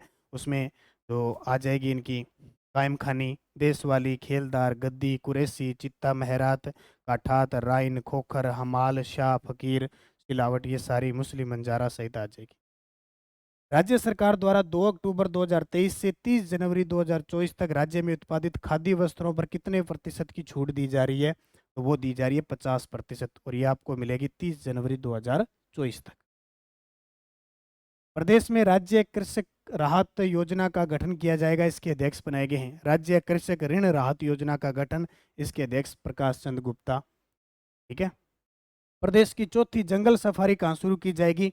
माउंट आबू। ये प्रश्न फिक्स है, पेपर में आने आने ये देख लो, क्योंकि कम से कम करंट के 20 प्रश्न आएंगे, और 20 में से अगर आप 15 ही सही करते हो तो आप सभी विद्यार्थी से आगे जाओगे। प्रदेश की पहली हेरिटेज ट्रेन का वर्चुअल उद्घाटन 5 अक्टूबर 2023 को किसने किया? तो प्रधानमंत्री नरेंद्र मोदी ने। कहां से कहां तक? मारवाड़ जंक्शन से कामली घाट तक बने प्रदेश के एकमात्र मीटर गेज ट्रैक पर गुरुवार से हेरिटेज, देखो 3 प्रकार के अपनी ट्रेनें चलती है। ब्रॉड गेज सबसे बड़ी, ज़्यादातर 90% ब्रॉड गेज होगी है, कई मीटर गेज चल रही है और कई होती है नैरो गेज, तो ये मीटर गेज पे चलेगी। प्रधानमंत्री ने जोधपुर से वर्चुअल इसका उद्घाटन किया। राजस्थान का पहला विश्वविद्यालय जहां गांधीवादी दर्शन में डिप्लोमा देने वाला प्रदेश का पहला विश्वविद्यालय हो गया। नहीं, आज तक किसी भी विश्वविद्यालय ने अध्ययन के अंदर जरूर थे, लेकिन डिप्लोमा देने वाला बना राजस्थान विश्वविद्यालय जयपुर। महाराणा प्रताप कृषि व प्रौद्योगिकी विश्वविद्यालय द्वारा मक्का की किस नई किस्म को विकसित किया गया है? तो मक्का की नई किस्म है प्रताप शंकर मक्का 6। फिक्स है, आरपीएससी एक आधा कृषि से किस्म पूछेगा, नई जब भी विकसित हो गई, ये पूछेगा कि प्रताप शंकर मक्का, या सीधा ही आ जाएगा शंकर मक्का 6 किसने लॉन्च की है? तो महाराणा प्रताप कृषि विश्वविद्यालय जो उदयपुर के अंदर है। अब आपसे पूछे राजस्थान में कृषि विश्वविद्यालय कितने हैं? 5। कहाँ कहाँ है? पहला बीकानेर के अंदर है, एक जयपुर के अंदर है, एक कोटा में है, एक जोधपुर में और एक उदयपुर में। प्रदेश में मछली रिजर्व कंजर्वेशन क्षेत्र घोषित किया गया है। अब तक राजस्थान के अंदर 30 वन्य जीव कंजर्वेशन हो चुके हैं, लेकिन पहली बार स्पेशल मछली के लिए बनाया है बड़ी तालाब उदयपुर के अंदर। कहाँ पे? बड़ी तालाब उदयपुर में। 20 सूत्री कार्यक्रम के बारे में कथन बताइए। अब जितने भी प्रश्न पढ़ेंगे हम, लगभग 20 के आसपास ये पढ़ेंगे अर्थव्यवस्था के, ठीक है, जो बहुत इंपॉर्टेंट है आपके लिए। देखो 20 सूत्री कार्यक्रम,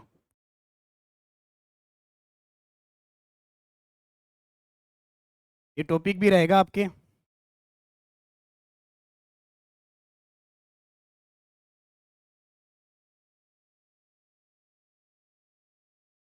बीस सूत्री कार्यक्रम के बारे में कथन बताओ। इसका प्रारंभ 1975 में हुआ था।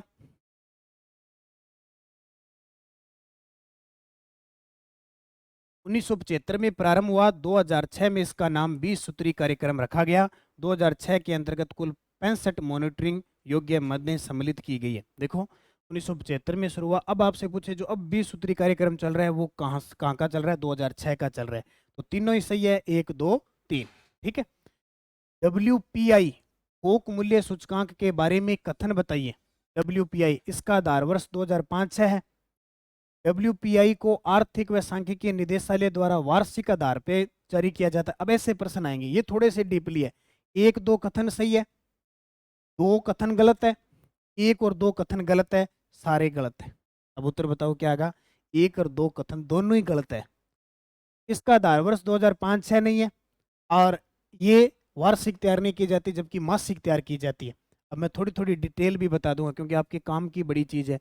WPI थोक मूल्य सूचकांक, आधार वर्ष है 1999 2000। क्या है 1999 2000? WPI व्यापक रूप से मूल्यों के उतार चढ़ाव को व्यक्त करता है। वस्तुओं के थोक मूल्यों के परिवर्तन को मापा जाता है और WPI को मासिक आधार पर तैयार किया जाता है। अर्थव्यवस्था के ऐसे प्रश्न बनते हैं पेपर। प्रति व्यक्ति आय से संबंधित असत्य कथन बताओ।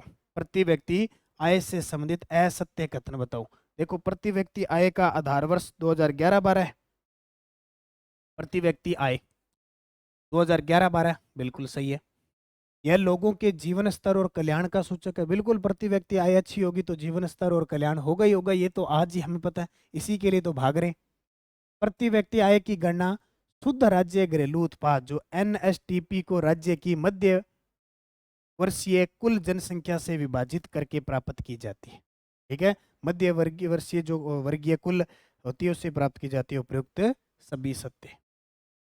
थोक मूल्य सूचकांक WPI में राज्य में कितनी वस्तुओं को सम्मिलित किया जाता है? अब मैं टोटल है ना, ये जितने भी मॉडल पेपर करवाऊंगा आप सभी का सहयोग सपोर्ट रहा तो सारी अर्थव्यवस्था आ जाएगी। थोक मूल्य सूचकांक WPI के अंदर कितनी वस्तुओं को सम्मिलित किया गया है? 154 वस्तुओं को सम्मिलित किया गया है। कितनी? 154। कितनी? 154 है। राष्ट्रीय स्तर पर ये 697 वस्तुएं हैं। 2022 में राज्य का थोक मूल्य सूचकांक 385.45 रहा। 385.45 रहा। और जल्दी आपको जिसने ऐप में टेस्ट ले रखा है उसको टॉप 100 क्वेश्चन अर्थव्यवस्था के स्पेशल डाल के दूंगा, उनको पढ़ लेना। ठीक है, स्पेशल लिखाइएगा ऊपर इंपॉर्टेंट अर्थव्यवस्था के क्वेश्चन, वो एक क्विज और लगा लेना। 100 डलवाऊंगा, 100 देख लेना। इसी प्रकार के होंगे वो प्रश्न सारे, तथ्य भी होगा इनका। 2021 में 363.23 रहा और 2022 में वृद्धि दर रही 6.12%। थोक मूल्य सूचकांक WPI को 3 समूह में बांटा गया है। इसमें शामिल वस्तुओं में असत्य कथन बताओ। तो थोक मूल्य सूचकांक है ना, उसमें 3 प्रकार की वस्तुएं। प्राथमिक वस्तुएं जिसमें कृषि और खनन आ जाता है, 75 वस्तुएं शामिल है।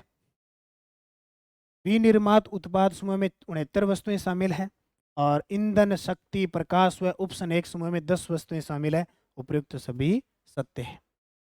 ठीक है, राजस्थान आर्थिक समीक्षा 2022-23 के अनुसार 2018-19 से 2021-22 के दौरान राजस्थान में कुल शुद्ध ऊर्जा उपयोग में कितनी वृद्धि हुई है? जल्दी से बता दो मुझे कमेंट करके। पढ़े होंगे आपने इस प्रकार के प्रश्न। आर्थिक समीक्षा 2022-23 के अनुसार 2018 से लेकर 2021-22 के दौरान राजस्थान में कुल शुद्ध ऊर्जा उपयोग में 15.53% की वृद्धि हुई है। 15.53। देखो, राज्य में मार्च 2019 से मार्च 2022 तक ऊर्जा की उपलब्धता है 9080.92 करोड़ यूनिट। 2018 से 2021-22 तक कुल ऊर्जा उपलब्धता में वृद्धि हुई है 11.90, जबकि कुल शुद्ध ऊर्जा उपयोग में वृद्धि हुई है 15.53। देखो, कुल शुद्ध ऊर्जा उपयोग में वृद्धि 15.53, कुल ऊर्जा उपलब्धता में वृद्धि 11.90। तो पूरे आंकड़े हैं ना आपके सामने। मनरेगा के बारे में भाई ये टॉपिक आपके स्पेशल है। रोजगार योजना या कोई भी ले लो तो मनरेगा से जरूर आएगा। मनरेगा पहले नरेगा ही था। 2 फरवरी 2006 उसका शुरू होता है और 2 अक्टूबर 2009 से ये मनरेगा बनता है। देखो, मनरेगा और नरेगा। राज्य में मनरेगा में 24 दिवस अतिरिक्त घोषणा बजट 2022-23 में की गई। वर्ष 2022-23 के दौरान 6250.77 करोड़ का व्यय किया गया। 51.41 लाख परिवारों को रोजगार प्रदान करके 2079.11 लाख मानव दिवस सर्जित किए गए। मनरेगा की शुरुआत अक्टूबर 2006 में हुई थी। देखो कितना मामूली सा ही उत्तर गलत है कि यहाँ आएगा फरवरी, यहाँ क्या आएगा? फरवरी, और अपने आप उत्तर गलत हो गया। 2 फरवरी 2006 को शुरू हुई थी, जबकि 2 अक्टूबर 2009 को मनरेगा नाम हुआ था। 4 को काट दो, बाकी सही है। अब ऑप्शन देखो, 1 2 3 सही है, 1 2 3 4 सही है, 1 2 सही है तथा 3 4 गलत है, 2 3 4 सही है, 1 गलत है। जल्दी से जवाब दो, ऐसे प्रश्न आपको घुमाएंगे फिराएंगे। ठीक है, तो 4 तो गलत है, सीधा ही सही बता दिया, तो 1 2 3 है सही है। अब देख लो, शुरुआत 2 फरवरी को हुई थी और 2 अक्टूबर 2009 को इसे मनरेगा कर दिया गया। मनरेगा कर दिया गया। थोड़ा सा मिस्टेक है, ये 159 नंबर स्लाइड है, टेक्निकल टीम थोड़ा सा ध्यान रखना, अगर आप टेस्ट में डालो तो वहाँ यहाँ पे 9 कर देना बच्चे, ताकि किसी प्रकार को दिक्कत नहीं हो। 2 अक्टूबर 2009 करना है, यहाँ पे 8 की जगह कहीं गलती से शायद ये लिखा गया है टेस्ट के अंदर। ये टेस्ट अपलोड होगा तो उसके अंदर 2009। अगला देखो, 1 रुपए किलो गेहूं योजना के बारे में असत्य कथन बताओ। 1 रुपए किलो गेहूं, 1 रुपए किलो, असत्य बताना है भाई। इसकी घोषणा बजट 2022-23 में हुई थी, ये गलत है। कोरोना काल का वो समय जिसमें घोषणा की गई थी, इसमें असत्य हो गया। मार्च 2019 से राज्य के 1.74 करोड़ पात्र लाभार्थियों को 2 रुपए के स्थान पर 1 रुपए प्रति किलो गेहूं देने हेतु प्रारंभ।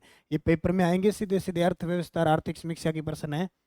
बीपीएल और स्टेट बीपीएल को प्रति व्यक्ति 5 किलो गेहूं 1 रुपए किलो प्रति दिया जा रहा है। वित्त वर्ष 2022-23 में 1.38 करोड़ व्यक्तियों को प्रति माह 6.11 लाख टन गेहूं दिया जा रहा है। तो ऐसा तेज है। अब इतना बड़ा प्रश्न देख के घबराना नहीं है, कारण कि अपने घबरा जाते हैं और ये 1 रुपए 5 किलो 1.74 करोड़ कैसे करें। एग्जामिनर भी का दिमाग भी देखो, वो 4 ऑप्शन में से एक कमजोर ऑप्शन देगा ऐसा, तो पकड़ में आ जाएगा। पकड़ में किसके आएगा, जिसने पढ़ा। अब देखो 3 के कोई कहानी समझ में नहीं आ रही है, जो जिसने नहीं पढ़ा है या देखो नहीं आ रही है, लेकिन इस प्रश्न इसको देखो, इतना ही दिमाग लगाओ। बजट घोषणा 1 रुपए किलो गेहूं, थोड़ी सी अगर पढ़ी है ना उसने 2019-20, बाकी 3 का कोई लेना देना नहीं है, एक ही उत्तर कर दो तो सही। ठीक है, देखो बजट घोषणा 2019-20 योजना के तहत अंत्योदय परिवारों को प्रति राशन कार्ड 35 किलो गेहूं 1 रुपए किलो प्रति माह दिया जा रहा। राजस्थान आर्थिक समीक्षा 2022-23 के अनुसार वर्तमान में कितनी फ्लैगशिप योजना संचालित है भाई, 33 है। नोट कर लेना, 33 है। अब इसको बार बार नहीं बताऊंगा, मैंने करंट में भी करवा दिया, अलग से भी करवा दिया, नानक क्लासेस शिव सर पर आज सुबह 9 बजे क्लास आई थी उस पर भी करवा दिया। तो ये सारी की सारी योजना है, ये देखो देखो 33 है। प्रश्न इसमें क्या आएगा, कौन सी फ्लैगशिप में शामिल नहीं है, कौन से विभाग में शामिल है, ऐसे पूछे। सितंबर 2020 से अजमेर के स्थान पर कौन सा केंद्र औद्योगिक श्रमिकों हेतु शामिल किया गया। ठीक है, 3 ही केंद्र है वर्तमान में, अलवर, भीलवाड़ा और जयपुर। पहले अजमेर था 2020 से पहले, अब अजमेर की जगह अलवर आ गया, बस इसको ही नोट रखना, अलवर। ठीक है, अब देख लो थोड़ी सी चीज।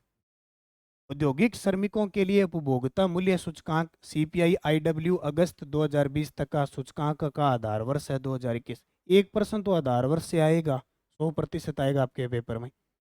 सितंबर 2022 से आधार वर्ष हो गया 2016, पहले 2001 था 2020 तक, सितंबर 2020 पे 2016 हो गया। केंद्र आगे जयपुर, अलवर, भीलवाड़ा। आपसे पूछे कि अलवर को किसके स्थान पर लाया गया है, अजमेर के स्थान पर लाया गया। 2020-21 में प्रकाशित कृषि सांख्यिकी के अनुसार राज्य के कुल प्रतिवेदित क्षेत्रफल में शुद्ध बोया गया कृषि क्षेत्र कितना है। शुद्ध बोया गया कृषि क्षेत्र कितना है। अब ये आंकड़े हैं प्रतिशत के अंदर, जितने भी हैं सारे आंकड़े, तो 52.34% है शुद्ध बोया गया क्षेत्र। देखो राज्य के कुल प्रतिवेदित क्षेत्रफल में शुद्ध बोया गया क्षेत्रफल है 342.89 लाख हेक्टेयर। ठीक है, 52.34% है जो शुद्ध है। इसमें देखो ये शुद्ध कितना है, इसमें से शुद्ध बोया के क्षेत्रफल 342 लाख हेक्टेयर है, यानी टोटल कितना 52.34%। बंजर भूमि है यानी कृषि योग्य व्यर्थ भूमि 37.27 लाख हेक्टेयर है, कितनी 10.87%, यानी बंजर भूमि है वो 37.27 लाख हेक्टेयर, यानी टोटल का कितना हो जाएगा 10.87, और वानिकी है 27.72 लाख हेक्टेयर, यानी 8.08%। सन 2020-21 में प्रचलित कृषि सांख्यिकी के अनुसार राज्य के कुल प्रतिवेदित क्षेत्रफल में प्रतिशत के बारे में सत्य कथन बताओ। उस्तर व कृषि अयोग्य भूमि है 6.91%, चालू यानी पड़त चालू प्रति भूमि है 4.89%, और अस्थायी चारागाह व अन्य गोचर भूमि है 4.86%, सभी सत्य। अब ये मत सोचना कि इतने आंकड़े हम कैसे याद करेंगे, एग्जामिनर ये नहीं सोचेगा कि भाई बेचारे छोटे छोटे बालक है। अब कोई ऐसे तो है नहीं कि बालक है, असिस्टेंट प्रोफेसर वाले हैं, तो जाहिर सी बात है आंकड़े तो आपको देंगे। आंकड़े गिनने आगे तो पैसे गिनने आगे, और एक साथ इकट्ठे पैसे गिनने हैं सरकार को पता है। ठीक है, इसलिए एग्जामिनर ऐसे प्रश्न देगा। तभी तो अर्थव्यवस्था के इतने कम से कम 20% डालेगा वो। आर्थिक समीक्षा 2022-23 के अनुसार राज्य के सकल घरेलू उत्पाद में योगदान। अब ये प्रश्न थोड़ा सा पढ़ लो, लंबा चौड़ा प्रश्न है और इसमें कुछ सही और कुछ गलत है।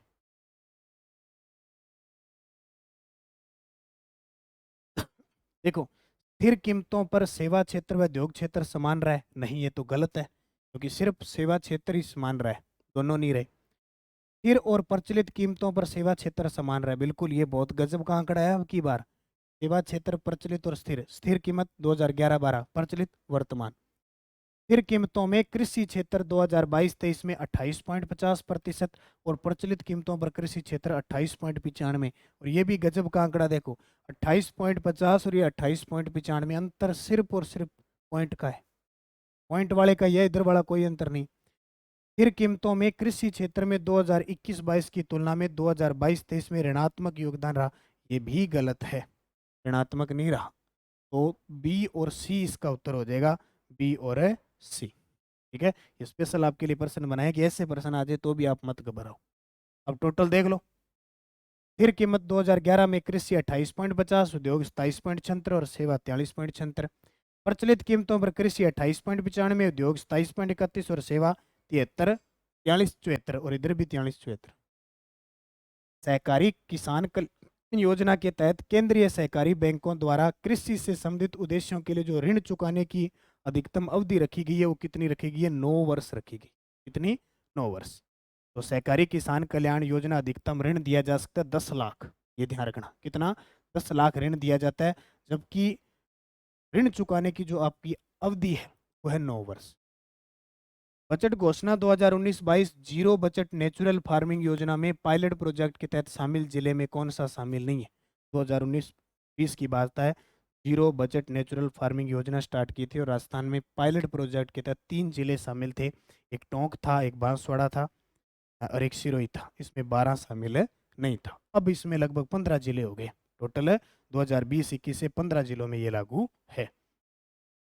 मुख्यमंत्री बीज स्वावलंबन योजना वर्तमान में कितने कृषि जलवायु खंडों में क्रियान्वित है? अपने राजस्थान के अंदर 10 कृषि जलवायु खंड है, तो 10 के 10 में लागू है। पहले ये सिर्फ 3 में लागू थी, अब 10 के 10 कृषि जलवायु खंड में लागू है। तो मुख्यमंत्री बीज स्वावलंबन योजना शुरू हुई थी 2017-18, बजट घोषणा जरूर याद रखना। उद्देश्य कृषकों द्वारा समय के उपयोग के लिए अपने खेतों में गुणवत्तापूर्वक उन्नत किस्म के बीजों का उत्पादन करना है। 2017-18 में ये 3 कृषि जलवायु खंडों में लागू थी, वर्तमान में 10 कृषि जलवायु खंडों में लागू है। वो 10 कृषि जलवायु खंड कौन है वो भी मैं आपको स्पेशल करवाऊंगा। प्रदेश में किस वर्ष तक रेबीज उन्मूलन के लिए स्टेट एक्शन प्लान लॉन्च किया गया है? ये ध्यान रखना, रेबीज उन्मूलन के लिए स्टेट एक्शन प्लान लॉन्च किया गया है 2025 तक, 2027 तक, 2030 तक या 2035 तक। तो 2030 तक, जैसे मलेरिया को खत्म करना है 2025 तक। नीति आयोग की जारी राष्ट्रीय एमपीआई बहुआयामी गरीबी सूचकांक के बारे में असत्य कथन बताओ। देखो, गरीबी घटी है राजस्थान के अंदर, भारत में गरीबों की संख्या 12.89% में कमी आई है, ये गलत है। भारत में आई है 9.89% की कमी, लगभग 9%। राजस्थान में गरीबों में कमी आई है 13.56% की। ग्रामीण क्षेत्रों में गरीबों की संख्या 32.59 से घटकर 19.28 आ गई और शहरी क्षेत्रों में गरीबों की संख्या 8.65 से घटकर 12.27 आ गई, 5.27% हो गई। ठीक है, तो एक नंबर गलत है। ठीक है, भारत के अंदर गरीबों की संख्या देखो घटकर कितनी आ गई? 9.89 आ गई। बाकी मैंने आपको बता दिया।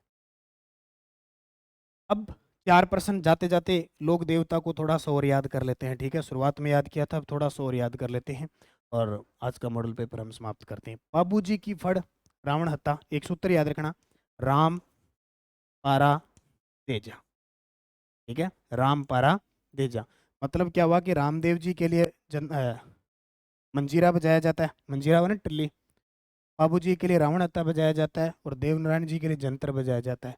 तो बाबू जी की फड़ क्या करेंगे? रावण हत्ता, सही है। देव जी की छड़ रामदेव जी की छड़ जंतर वाद्य यंत्र सही है। गोगा जी की फड़ डेरू से, रामदेव जी की फड़ इकतारा से, ये गलत है। इकतारा मीराबाई बजाती थी, ये आपका गलत हो गया। किस लोक देवता की आराधना में माठ या माठे नामक वाद्य यंत्र बजाया जाता है? बाबूजी। कायम खां रासो पुस्तक में राजस्थान के किस लोक देवता का वर्णन है? गोगा जी। और राजस्थान के लोक देवताओं में सबसे लंबा गीत किसका है? लोक देवताओं में सबसे लंबा गीत है रामदेव जी का। रामदेव जी एक ऐसे लोक देवता थे जो कवि भी थे, उनका ग्रंथ था 24 वाणियां।